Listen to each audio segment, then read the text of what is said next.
All right, guys. Coach Moser, start with questions, please. Porter, we just talked to Nigel, and he mentioned that the biggest takeaway was just the boards on Saturday, getting the assist to turnover ratio better. Just what was your takeaway on Saturday? Well, first of all, it's good that the players come out of a film session and they hit point blank with the two takeaways.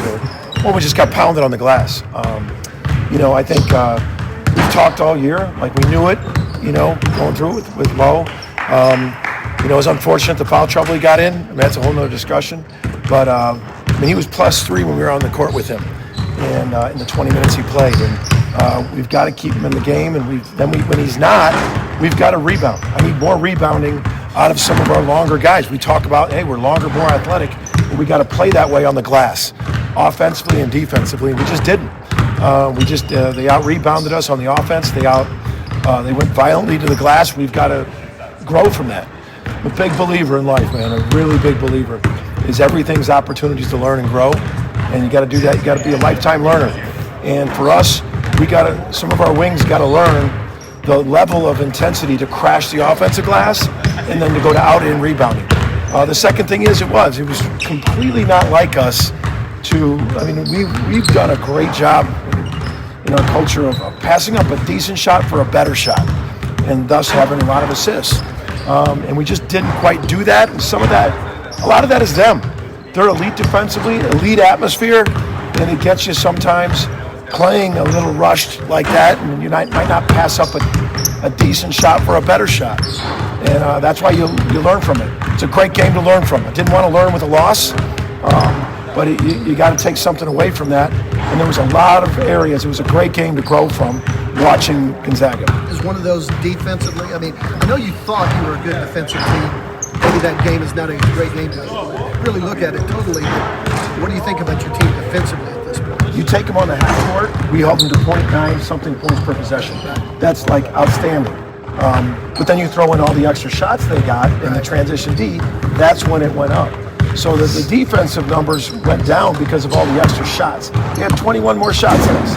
You can't, it's almost unheard of to win in an atmosphere like that, letting them have 21 more shots.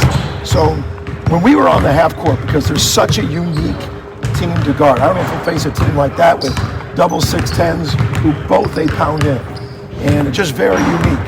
And then they got guys that crash, and then they got some shooters. So elite offensive team that's unique to guard because of the amount of post-ups they're going to have. On the half court, we did some good things. It just the defense went like this when they got so many extra shots on the offensive glass. Porter, I think you guys outscored them in the second half. Did that response in the second half give you some confidence moving forward that this group will regroup? Yeah, it's a veteran group. We've built great relationships fast, and there's trust in there. I mean, the halftime of our opener against St. Francis was some halftime adjustments of some different things of effort and doing what we do. And I thought at halftime we talked about the same thing. So to be plus that in the second half, and then Mo played more minutes in the second half. We got to help Kai move along. That's on me. And we've got to, when we play small ball with Tay, and we've played small ball before, and the small ball wasn't 6'9", 6'8", 6'7". So we got to play 6'9", 6'8", 6'7", rebounding wise if we go to that small lineup. Are you seeing any common threads whenever Mo gets in foul trouble early? I mean, what do you do from a coaching standpoint to essentially clean that up without sacrificing his athleticism? We really been focusing on Mo being more disciplined, and I thought he was. I mean, I thought the first foul was just right out of the game, just threw it inside and they called a quick foul. I mean, to me, I'm not about that. And then the second one, I thought Mo got a charge, dropped his shoulder. I thought Mo played great defense. The third one in the first half was a screen. I thought the kid went right into the screen. So we're working on Mo. Unfortunately, they were called. But Mo's been really good at trying to be disciplined.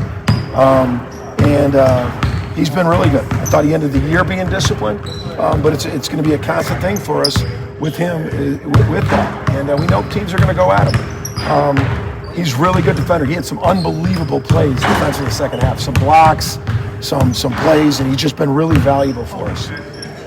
Porter, coming off a game like this, how much does it help to have a veteran point guard in Nigel that's been through a lot of these ups and downs of the season to kind of facilitate your message to the rest of the guys? And same with X, both of them. Those 2 point guards came out of the film session, and they're like,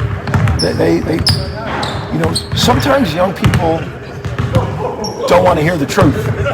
And man, when you got leaders that starts with them saying, man, the truth is we got pounded physically. There's no tactical thing about the rebounding part of it. When they just go violently from the corners, and you got to have a body on a body, and you got to block them out, and or you've got to go violently and go get it. That was a big disparity right there. And then they really got the thing.